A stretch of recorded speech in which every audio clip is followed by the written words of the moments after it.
this is your first time seeing this face, you're absolutely welcome to this face. So I recently started a series on my channel called Coming to Japan, and the focus is studying in Japan.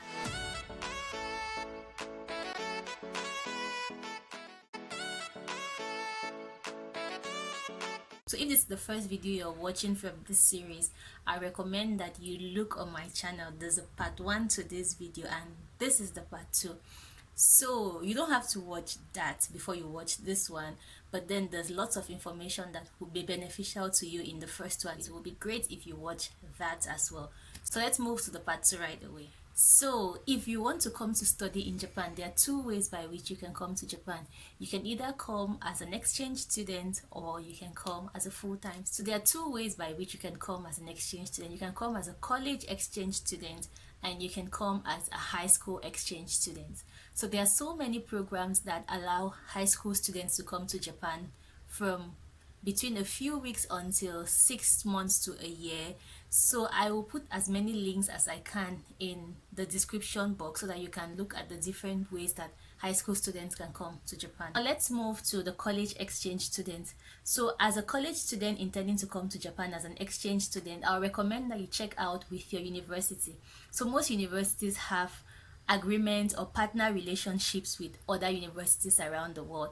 So check out if your university has any partnership agreement with universities in Japan, and so follow through the applications procedure that will be given to you in your university. Let's talk about coming to Japan as a full-time international student.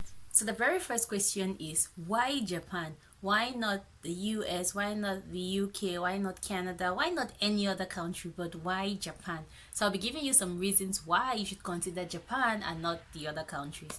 So the very first reason is the low cost of tuition in Japan. So if you compare the cost of tuition in the UK, in the US, in Canada, you will see that Japan is the lowest among these 4 countries. Under Japanese law, national universities have the same tuition rate for international students and national students, as opposed to the US, where you have in-state rate, out-of-state rate, and then you have international student rate as well. In Japan, everybody pays basically the same.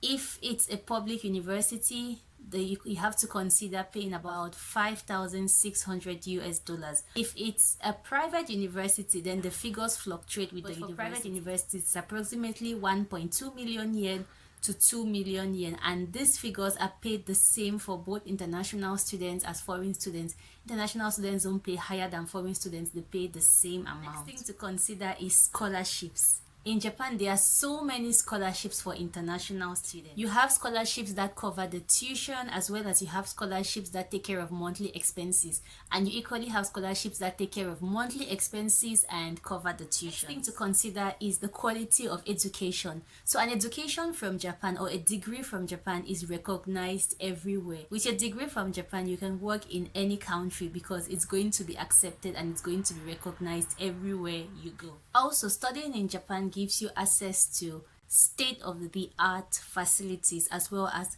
high educational standards. Japan has the highest number of Nobel Prize winners in Asia, and also Japan has over 780 universities, and 10 of those universities are among the top 200. Lastly, Japan is a relatively safe country. If you want to compare the crime wave in Japan to that of so many other countries, you will see that Japan is one of the lowest in the world. So now that we finished talking about some of the reasons why you should consider studying in Japan, the next thing we're going to talk about is the application process and scholarships available, but that's going to be in subsequent videos. If you want to see that, please stay tuned to the series of videos that will be coming out.